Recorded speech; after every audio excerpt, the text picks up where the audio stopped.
23rd century was a time of great change for humanity for a multitude of reasons. Between first interstellar journeys, encounters with intelligent extraterrestrial life, and even discovery of otherworldly psionic powers that hinted at existence of entire other realities, humans from Ortus witnessed great many things that completely changed not only their outlook on life, but also their very existence down to biological level. For when first intrepid explorers took to the stars, they quickly realized that in order to live amongst them, they would have to embrace change, for the universe, while full of potential, would not care for their deficiencies.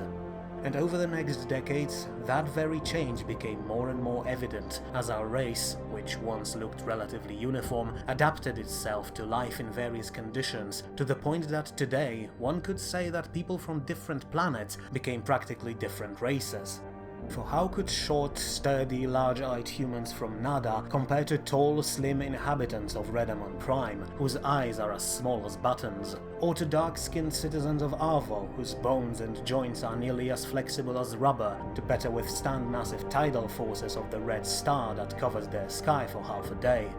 Now, these changes were natural, but they represent only a minor fraction of all the ways humanity has adapted to life across the galaxy, because 23rd century was also the time when humanity mastered its own genetics, giving it an ability to take the reins of its own evolution in order to steer it however we saw fit.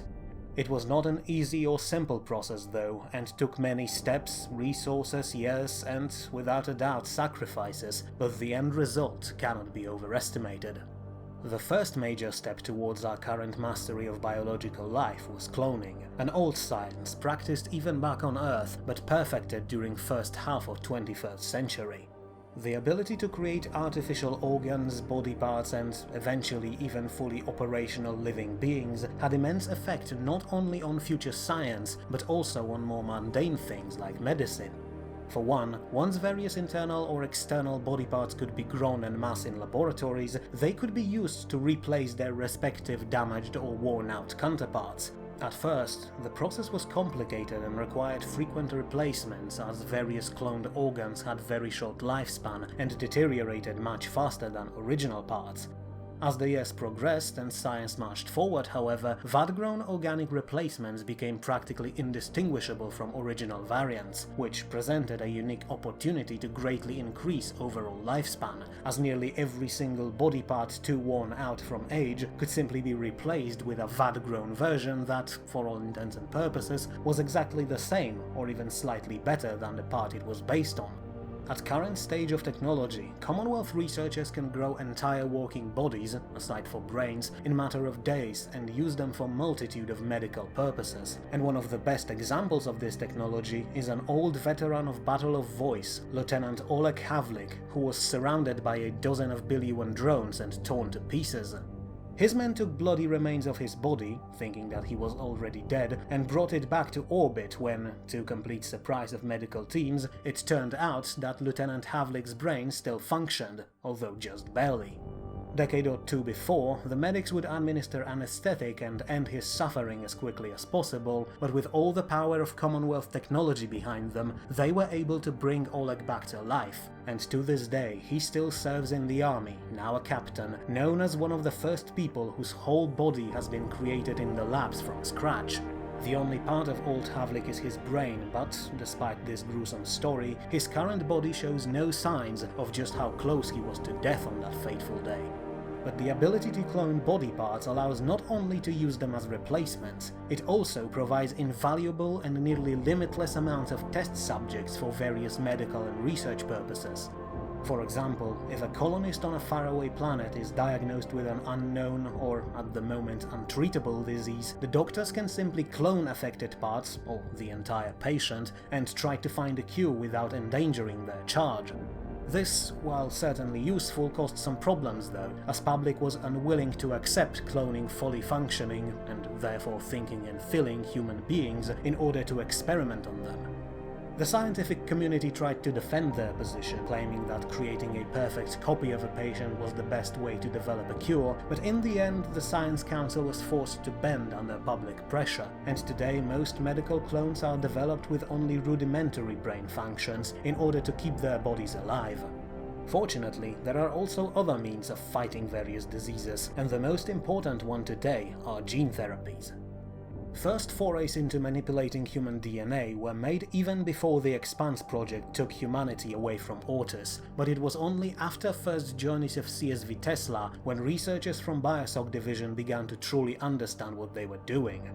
The important first step was actually mapping whole human DNA and understanding other ones, and thanks to samples brought from distant stars, Orton laboratories had more material than they could process. Once that knowledge was established, first changes were made, and for a while there were minor ones, as no one knew what side effects such tampering could cause.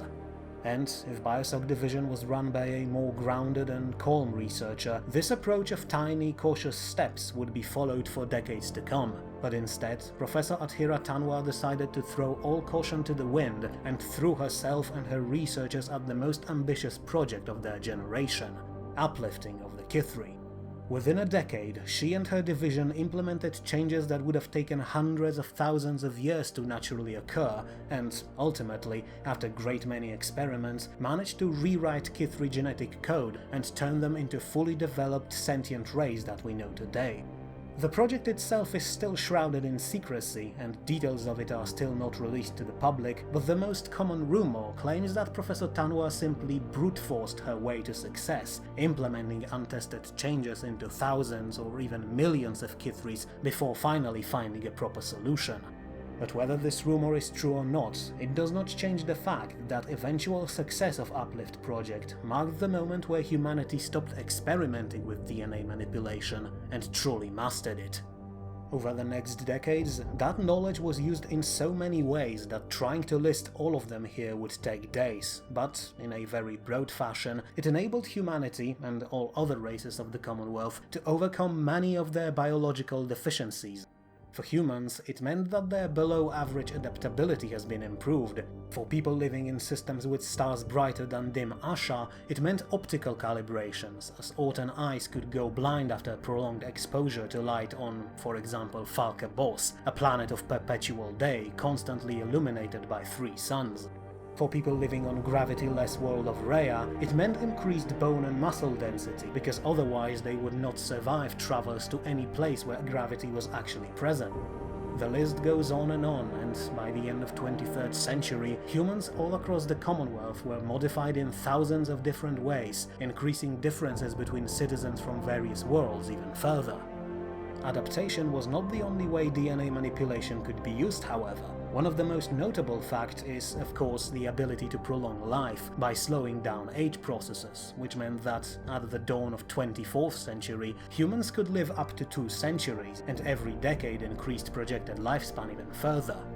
Aside from that, there are myriad potential other applications of DNA tampering, but one of the most notable ones, at least to the public eye, is its use in the military, as it allows Commonwealth armies to perform better in almost all circumstances and environments, and it allows soldiers to fight on in conditions that would leave humans of old Earth dead or broken. Once again, listing all the ways Commonwealth troops were improved would be impossible here, but the 2 most notable examples were developed during war with the Yanari. The first one was used on Thrus Sangor, where a company of Carthaman stormtroopers were augmented to become invisible to Yanari optics, a fact that enabled them to eliminate a high-ranking enemy commander.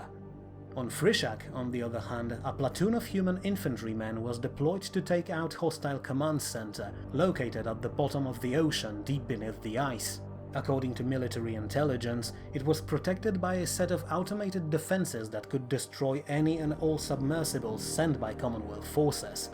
So instead of doing that, a group of soldiers were prepared beforehand and approached the base by swimming, breathing through fish-like gills, and with their bodies augmented to withstand crushing pressure. Needless to say, the attack caught the crew in Yanari command post completely by surprise, and the facility was captured in less than an hour, with almost no casualties on Commonwealth's side. As such, at the end of 23rd century, human knowledge of organic life was nearly complete. Bodies became nothing but tools, shaped and augmented as needed, and although their outward appearance remained mostly the same, their inner workings varied so wildly that you could cut open 2 Commonwealth citizens living in different parts of the country and realize that their innards were completely different. And, aside from that, organic bodies were also frequently replaced. For example, humanity reached the point where growing a fully functioning new arm was more time and cost efficient than trying to mend a broken one. Organs that caught diseases were carved out, and in many cases entire bodies were switched to younger, improved ones, which, aside from various medical benefits, also had an interesting psychological side effect of greatly reducing the value of how a person looked. For ages, attractiveness was an extremely sought-after trait, but with the ability to create perfect bodies on a whim, it suddenly lost most of its charms. Simply put, if everyone was good-looking, then no one was, for there was no point of reference. Because of that, last decade of 23rd century and first years of 24th saw a notable decrease in regular cosmetic augmentation. For some, it meant that they would no longer have to worry about the way they looked. But for others, it began a new fashion movement, one where the body became an experimental work of art in itself, changed and molded to stand out from the crowd. Today, it's not uncommon to see on the street a person with cosmetic augments unheard of in previous century, like additional glowing eyeballs, Thundrakus-like pointy ears, or even feathered or leathery wings. But all this, no matter how well improved, no matter how perfected, would always be temporary. The mastery of organic life could be achieved, but it would not change the fact that, like all biological things, it was destined to wither and die. Lives could be prolonged only to a certain point, and so it was time to look for another way to preserve them, a way where organic bodies would be supplemented with steel, carbon and polymer, a next step in human-controlled evolution. One that could finally withstand ravages of time itself.